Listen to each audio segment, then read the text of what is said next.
नमस्कार, समृद्ध नेपाल कार्यक्रममा तपाईलाई स्वागत छ। म तेज प्रसाद वाग्ले। दर्शकवृन्द, यो कार्यक्रम मार्फत हामी देशमा विकास निर्माणको अवस्था, राष्ट्रिय प्राथमिकतामा परेका योजनाका साथै प्राप्त उपलब्धि र समृद्धिको सम्भावनाबारे विभिन्न कोणबाट तथ्यगत जानकारी दिने प्रयास गर्नेछौँ। अहिले कोरोना भाइरस कोभिड-19 को महामारी चलिरहेको छ। सबैको ध्यान यसको नियन्त्रण, रोकथाम र उपचारमा केन्द्रित छ। तर पनि राष्ट्रिय महत्त्वको आयोजना र विकास निर्माणका काम पनि जारी छ। यसै क्रममा ललितपुरको गोदावरीमा 3000 मानिस अट्ने सभाहाल निर्माण सम्पन्न भएको छ।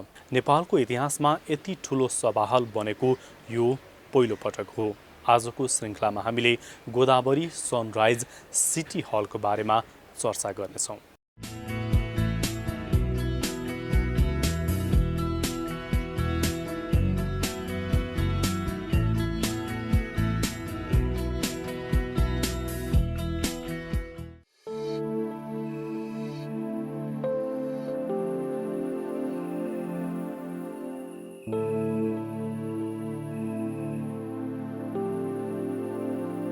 ललितपुरको गोदावरीमा 3000 सिट क्षमताको सभाहाल सहितको अत्याधुनिक सम्मेलन केन्द्र निर्माण भएको छ। एउटै हलमा एकैपटक 3000 मानिस बसेर सभा तथा सम्मेलन गर्न सक्ने नेपालकै पहिलो अत्याधुनिक भवन हो। सम्मेलन केन्द्रको नाम गोदावरी सनराइज राखिएको छ। यहाँ अन्य 2वटा साना हलहरू पनि छन्। पार्किङ र बगैँचा पनि बनाइदिछ। सम्मेलन केन्द्र 43 रोपनी क्षेत्रफलमा फैलिएको छ। यसमा हल मात्र 11 रोपनी 13 आनामा निर्माण भएको छ। कुल क्षेत्रफलको 27% सभाहालले ओगटेको छ। यसको डिजाइन उदाउँदो सूर्यको आकारमा गरिएकोले नामाकरण पनि गोदावरी सनराइज राखिएको हो।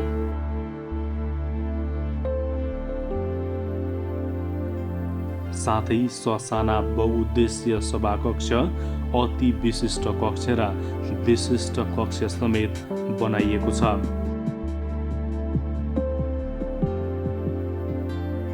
अन्तर्राष्ट्रिय सभा सम्मेलनमा सहजता ल्याउन भाषा अनुवाद प्रणाली पनि सभाहालमा जोडिएको छ। यसका साथै भवनको वरिपरि फलफुलका बिरुवा सहितको बगैँचा, पानीको फोहरा, हरियाली र पार्किङको व्यवस्थापन गरिएको छ। राष्ट्रिय भवन संहिता अनुसार भूकम्पीय सुरक्षालाई ध्यान दिँदै त्यही अनुसार भवनको डिजाइन गरिएको हो। 16 रोपनी 2 आना क्षेत्रफलमा बगैँचा र हरियाली र 13 रोपनी 1 आनामा पार्किङ रहेको छ। हलको उचाइ 28 मिटर रहेको छ। भवनमा आगलागीबाट हुन सक्ने क्षति रोक्न आधुनिक संयन्त्र जडान गरिएको छ।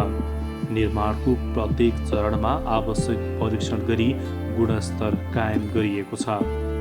सम्मेलन केन्द्र निर्माण भएसँगै अब राष्ट्रिय तथा अन्तर्राष्ट्रिय स्तरका सभा सम्मेलन गर्न सजिलो भएको छ। शहरी विकास मन्त्रालय अन्तर्गत शहरी विकास तथा भवन निर्माण विभागले 2076 कार्तिकमा यसको निर्माण प्रक्रिया अघि बढाएको थियो। प्रधानमन्त्री केपी शर्मा ओलीकै पहलमा शहरी विकास मन्त्रालयले निर्माण गरेको यो सम्मेलन केन्द्रको गत शुक्रबार प्रधानमन्त्री केपी शर्मा ओलीले उद्घाटन गर्नुभयो। तेस्रो कार्यकालको लागि प्रधानमन्त्रीको शपथ लिएसँगै उहाँले सम्मेलन केन्द्रको बालुवाटार स्थित सरकारी निवासबाट भर्चुअल उद्घाटन गर्नुभएको थियो। उद्घाटनका अवसरमा प्रधानमन्त्री ओलीले गोदावरी सनराइज सम्मेलन केन्द्र निर्माण रफ्तारमा भएको भन्दै निर्माण व्यवसायीको प्रशंसा गर्नुभयो। उहाँले सरकारले केही गरेन भनेर कतिपयले आरोप लगाइरहे पनि सरकारले विकास निर्माणका कामहरूलाई निरन्तर अघि बढाइरहेको बताउनुभयो। उहाँले कोभिड-19 को सङ्क्रमणको रोकथाम, नियन्त्रण र उपचारको लागि काम भइरहे पनि राष्ट्रिय महत्त्वका आयोजना र अन्य विकास निर्माणका कामहरू पनि जारी रहेको उल्लेख गर्नुहुँदै सिटी हलको उद्घाटनले त्यसलाई पुष्टि गरेको बताउनुभयो। रोकथाम, नियन्त्रण र उपचार सँगसँगै कोभिड विरुद्धको हाम्रो लडाईँ सँगसँगै सामाजिक जीवनलाई पनि जीवित, सुचारू र गतिशील राख्नका लागि हामीले प्रयासहरू अगाडि बढायौँ, जसको कारणले 76 सालमा सम्झौता भएर प्रारम्भ गरिएको यो निर्माण कार्य अहिले 78 साल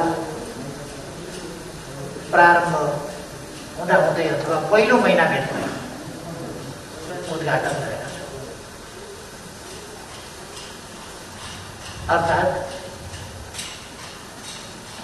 यसको निर्माण कार्य कोभिड-19 को महामारीको बीचमै भएको छ। जोखिम मोडेर यस कार्यलाई अगाडि बढाउने ठेकेदार कम्पनी, सिकर्मी डकर्मी सबैलाई म हार्दिक धन्यवाद भन्न चाहन्छु। र यस कार्यलाई समयमै सम्पन्न गराउनका लागि मन्त्रालयको तर्फबाट जुन तत्परता, तदारुकता देखियो, म मन्त्रालय, मन्त्रीज्यू, सचिवज्यू, विभागीय डाइरेक्टर लगायत सबै र निर्माण कम्पनीलाई धेरै धेरै धन्यवाद भन्न चाहन्छु। उहाँहरूको निर्माणको अनुभव, निर्माणको रेकर्डमा एउटा नयाँ रेकर्ड थपिएको छ। यदि कोभिड-19ले बीचमा बढी व्यवधान पैदा नगरेको भए यो अझ धेरै अगाडि तयार भइसक्थ्यो। अन्तर्राष्ट्रिय स्तरको प्रदर्शनी, सभा, सम्मेलन र कार्यक्रम गर्न मिल्ने हलको अभाव नहोस् भनेर 2076 कार्तिकमा मन्त्री परिषदको बैठकले विशेष निर्णय गरी यो सभा हल निर्माणको कार्य अघि बढेको थियो। सम्मेलन केन्द्र निर्माणको लागि सरकारले 81 करोड खर्च गरेको छ। यो आयोजना भनेको गोदावरी सनराइज यो सभा हल भनेको नेपालको लागि नै एउटा अहिलेसम्म मतलब 3000 क्षमताको चाहिँ हामीसँग हल उपलब्ध भएको छैन र यो एउटा राष्ट्रिय गौरवको भने पनि हुन्छ यो कार्यक्रम। र हाम्रो सरकारले चाहिँ समृद्ध नेपाल, सुखी नेपालीसँग जोडेको यो किन जोड्नु पर्यो भन्ने चाहिँ सभा हलसँग जोडेको छ भन्दाखेरि यो 3000 क्षमताको चाहिँ अहिले हाम्रो काठमाडौँ राजधानी जस्तो ठाउँमा अहिलेको अवस्था भनेको अब विश्वकै एउटा हामीसँग जोडेका धेरै कुराहरू छन्। त्यो मध्ये एउटा मात्रै बिमस्टेकको चाहिँ हामीसँग सम्मेलनको कुरा चाहिँ म सम्झिन्छु। त्यसको लागि धेरै भौतारिनु पर्यो काठमाडौँको लागि। त्यसकारण यस्तो 3000 क्षमताको एउटा सभा हल भइदिएको भए त्यो बेलामा बिमस्टेक होइन अरू पनि हामीले सभाहरू गर्न पाइन्थ्यो। सार्क सम्मेलनको लागि पनि तपाईँ हामीले बुझेका छौँ। सार्क सम्मेलन धेरै वर्ष नभएको तर भइदियो भने काठमाडौँको चाहिँ सबभन्दा हावापानीदेखि लिएर यहाँको सौन्दर्यता, यहाँको एक्सिसहरू भनौँ न, अझ शान्ति सुरक्षाको व्यवस्थादेखि लिएर हामीले अरू विश्वलाई पनि देखाउने अवसर पाइन्थ्यो। त्यसकारण यस्ता सभा हलहरू राष्ट्रले एउटा बनाइराख्नु पर्ने थियो। त्यो एउटा चाहिँ कम्प्लिट भएको छ। यो गोदावरी सनराइज 2076-77 को आर्थिक वर्षको नीति तथा कार्यक्रम र बजेट वक्तव्यमा पनि परेको र बजेट कार्यक्रम भएर त्यो वर्ष चाहिँ हामीले ठेक्का सम्झौता गऱ्यौँ 76 सालमा। अनि ठेक्का सम्झौता गरिसकेपछि यसलाई एकदमै छिटो सक्ने हिसाबले यसको टेन्डर प्रक्रियामा अगाडि बढ्यो र निर्माण काम हुँदै गयो। र यो आयोजना चाहिँ विशेष गरेर काठमाडौँ उपत्यकाभित्र र नेपालभरिमै पनि अहिलेसम्मकै सबभन्दा धेरै सिट क्षमता भएको चाहिँ यो सम्मेलन केन्द्र सभा भवन हो। र यसमा चाहिँ एकैपटक 3000 व्यक्ति चाहिँ जम्मा भएर त्यहाँ सभा सम्मेलनहरू सञ्चालन गर्न सकिने र काठमाडौँ उपत्यकाको एउटा चाहिँ राम्रो वातावरण, मैत्री रहेको ठाउँ गोदावरीमा यसको निर्माण आयोजना सम्पन्न भएको छ। र यसको भर्खरै मात्र सम्माननीय प्रधानमन्त्रीज्यूबाट यसको उद्घाटन पनि सम्पन्न भइसकेको अवस्था छ। 11 रोपनी 6 आनामा सम्मेलन केन्द्र, 3 रोपनी 3 आनामा आन्तरिक सडक, 16 रोपनी 2 आनामा बगैँचा तथा हरियाली उद्यान र 13 रोपनी 1 आनामा पार्किङ स्थल रहेको छ। मुख्य हल प्रवेश गर्नुअघि उत्तर र दक्षिण दिशामा साना 2वटा बहुउद्देश्य हल निर्माण गरिएको छ। 28 मिटर अग्लो यो भवनमा 2 तला उचाइ बराबरको हल रहेको छ। यसका साथै भवनमा विशिष्ट व्यक्तिको लागि विशिष्ट कक्ष, सहायता कक्ष र आदान प्रदान कक्ष समेत निर्माण गरिएको छ। अहिलेको 21औं शताब्दीको जमानामा एउटा यो सनराइज यो सभा हल चाहिँ यो महत्त्वपूर्ण रूपबाट चाहिँ नेपालको लागि पनि यो आवश्यक छ र यो यस्तो सभा हलहरू सातै प्रदेशमा अझ सकिन्छ हामी चाहिँ महत्त्वपूर्ण ठाउँहरू जस्तै पोखरामा भयो, लुम्बिनीमा भयो, त्यसपछि अलि ठुल्ठुला विराटनगरहरू त्यस्तो ठाउँहरू पनि यस्ता सभा हलको आवश्यकता पर्छ। त्यसको लागि चाहिँ कमसेकम काठमाडौँबाट सुरु भएको छ, राजधानीबाटै सुरु भएको छ। यो आजभन्दा 18 महिना अगाडि प्रधानमन्त्री केपी ओलीले नै यसलाई शिलान्यास गर्नुभएको हो र यो 18 महिनाको बिचमा चाहिँ अहिले भएको छ। यो पैसा त 81 करोड भन्दा चाहिँ बढीको चाहिँ पैसा हो। यो यसमा चाहिँ अब 65 करोडले चाहिँ त्यो बिल्डिङदेखि लिएर सबै बनाउने भन्ने छ र 16 करोडले यसको चाहिँ सिस्टमलाई चाहिँ अझ अलिकति त्यसमा बाँकी थियो। पछि अनुगमन गइसकेपछि हामीले हेऱ्यौँ त्यसमा के कोठाहरू र लिफ्टहरू, त्यसमा चाहिँ अलिकति रुमहरू बनाउन सक्ने, त्यहाँ चाहिँ भिआइपीदेखि लिएर भनौँ न अहिले साना यस्तै रुमहरू चाहिँ भनौँ न सभा कक्षहरू चाहिँ बनाउन सक्ने भएको कारणले त्यसमा 16 करोडहरूको प्लस भएको छ र 43 रोपनी 15 आनाको जग्गा हो यो। त्यसमध्ये 11 रोपनी जग्गामा चाहिँ यो सिँगै हल चाहिँ निर्माण हुन्छ र 13 रोपनी भन्दा चाहिँ बढीको चाहिँ त्यो हाम्रो यो पार्किङ, गाडी पार्किङको लागि मात्रै र यसमा सडक र बगैँचा गरेर 19 रोपनी जग्गा चाहिँ जान्छ। यसरी एउटा सभा हलले चाहिँ एउटा आकर्षक त लिएको छ। अलिकति पक्कै पनि गोदावरी चाहिँ अब मनोरम ठाउँ पनि हो। यसबाट चाहिँ तपाईँहरूले चाहिँ के भन्दाखेरि सबैभन्दा राम्रो भनेको रिङ रोडभन्दा 8-9 किलोमिटर पर छ। यो एयरपोर्टबाट चाहिँ 15 किलोमिटरको दूरीमा चाहिँ छ। यसकारण अलिकति परका ठाउँहरू अलिकति अविकसित व्यवस्थापनलाई र त्यो पर्यटकीय क्षेत्रलाई चाहिँ यो हलले चाहिँ अझ आकर्षित गर्ने चाहिँ अवसर दिएको छ। गोदावरी जस्तो एउटा रमणीय ठाउँलाई चाहिँ यो हलको चाहिँ आवश्यकता पनि थियो र यो हलले मलाई लाग्छ गोदावरीलाई अझ व्यवस्थित गर्छ। यो वडा नम्बर 3मा रहेको र वडाधीशहरूसँग, मेयरहरूसँग पनि मैले भेटवार्ता गर्न पाएको थियो र उहाँहरूको लागि एउटा ठुलो अपर्च्युनिटी पनि हो कि यो हलले त्यो ठाउँको चाहिँ भोलिसम्म चाहिँ एउटा राम्रो व्यवस्थापन गर्ने चाहिँ अवसर दिएको छ। यसले अब अलिकति जग्गा बढाउने भन्ने छ र त्यसमा चाहिँ एउटा त्यो आउने मान्छेहरूलाई चाहिँ कमसेकम पनि अब केही भएर त्यहाँ एउटा भनौँ न सानो चाहिँ सम्मेलनहरू, सभाहरू भयो भने स्टे गर्ने, 1 नाइट स्टे गर्ने पनि हुनसक्ने हुनुपर्छ त्यहाँ।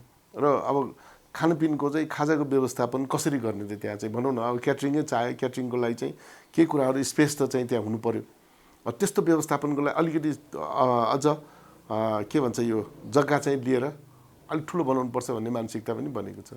यसपालि चाहिँ त्यो 21औं शताब्दीको लागि चाहिँ पुग्ने चाहिँ त्यहाँबाट चाहिँ डिजिटलाइज मात्र होइन कि त्यहाँको चाहिँ दोभाषी मात्र होइन कि त्यो ठाउँबाट चाहिँ गइसकेपछि तपाईँको एउटा भाषाबाट बोल्यो भने 9वटा भाषासम्मको चाहिँ त्यसले ट्रान्सलेट गर्छ। कर्मचारीहरू या त त्यहाँका चाहिँ सहयोगीहरूको चाहिँ आवश्यकता चाहिँ त्यही बस्नुपर्ने सहयोगीहरू फेरि फर्केर आउनु नपर्नेको लागि त्यहाँ एउटा ठुलो सञ्जाल चाहिन्छ नि। त्यसको लागि अलिक जग्गा कमी भएको छ भन्छु र यो ठुलो हल भयो भने मलाई लाग्छ 3000 मान्छे भयो भने कमसेकम 1500-2000 पनि हुनसक्छ मान्छेहरू। त्यो मान्छेहरूको लागि गोदावरी पुग्नेको लागि चाहिँ जुन एउटा अवसर पनि हो र त्यो एरियाको लागि चाहिँ यो सुनौलो अब यसले चाहिँ राम्रो व्यापार बन्द पनि गर्छ। यहाँको चाहिँ काठमाडौँ क्राउडलाई चाहिँ अलिकति पर पनि पुर्याउँछ यो अलिकति।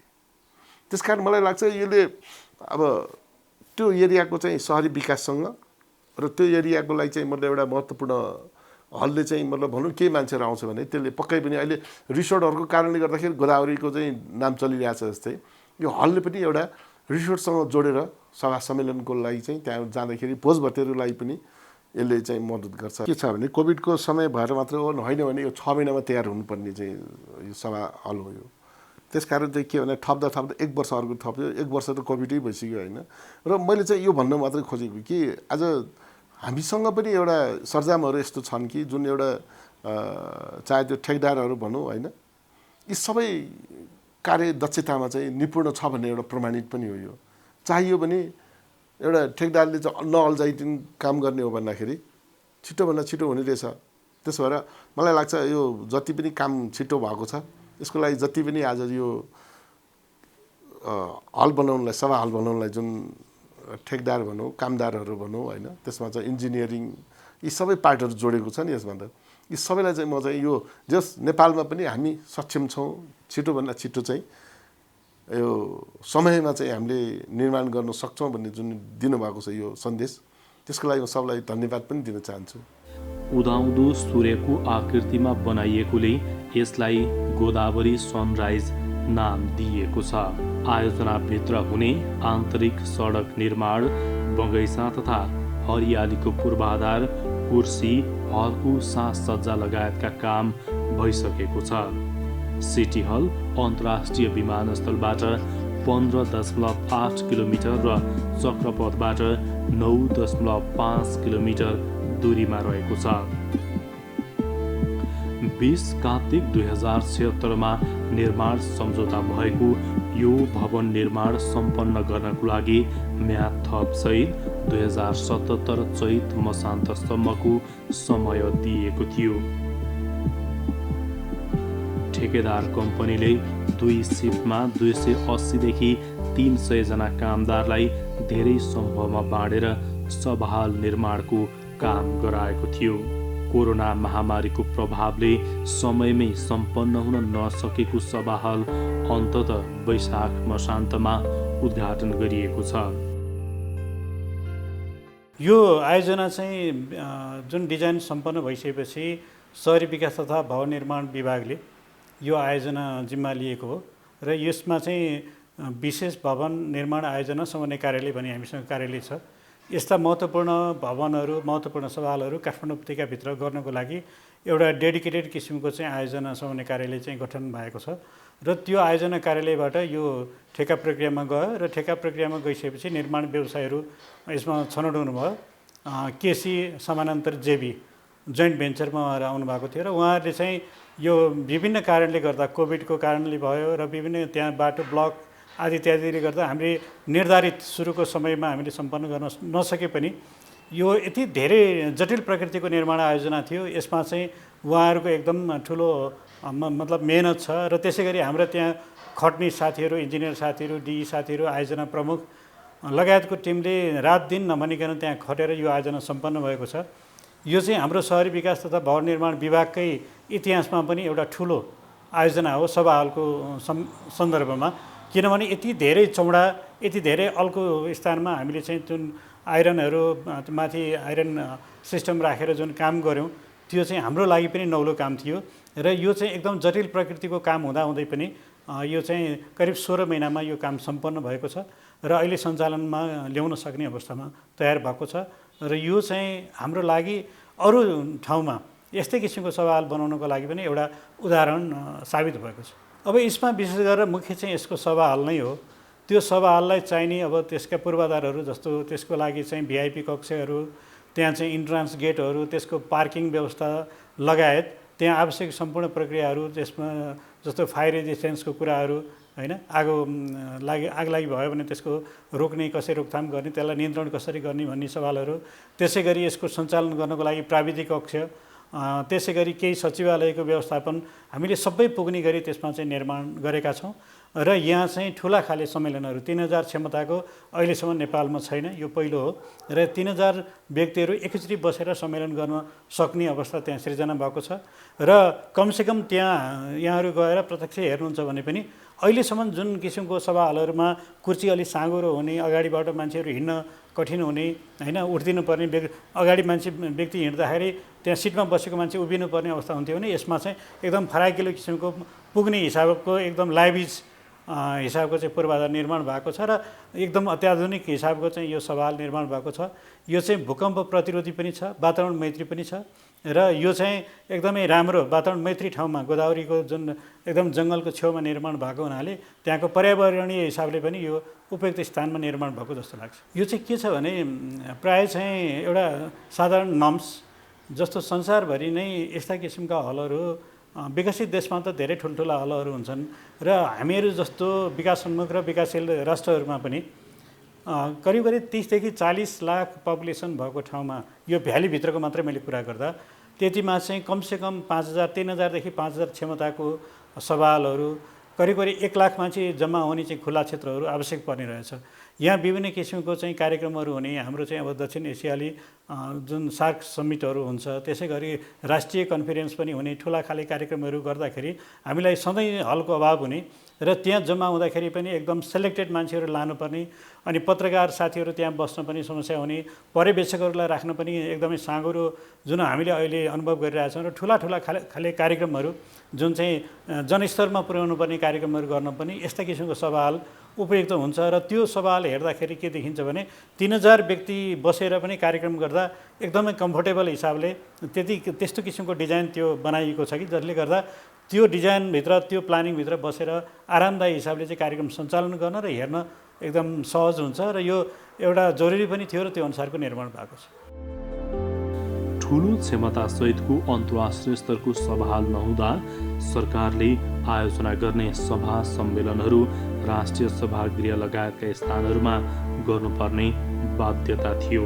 त्यसैले नेपालमा ठुलो क्षमताको सभाहालको अभाव खड्कदै आएको थियो। यो आयोजना सम्पन्न भएपछि अन्तर्राष्ट्रिय स्तरको प्रदर्शनी, सभा र सम्मेलन तथा कार्यक्रमहरू गर्न सहज हुनेछ।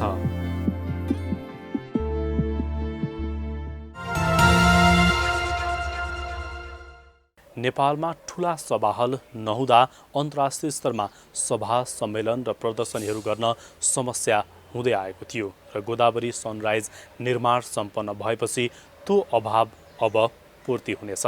आजको श्रृङ्खलामा हामीले हालै निर्माण सम्पन्न भएको गोदावरी सनराइज सिटी हलको विषयमा चर्चा गऱ्यौँ। आजको लागि समृद्ध नेपाल कार्यक्रमको समय सकिएको छ। यो कार्यक्रम तपाईँ नेपाल टेलिभिजनको वेबसाइट nepaltvonline.com का साथै नेपाल टेलिभिजनको मोबाइल एप र अन्य सामाजिक सञ्जालमा पनि हेर्न सक्नुहुनेछ।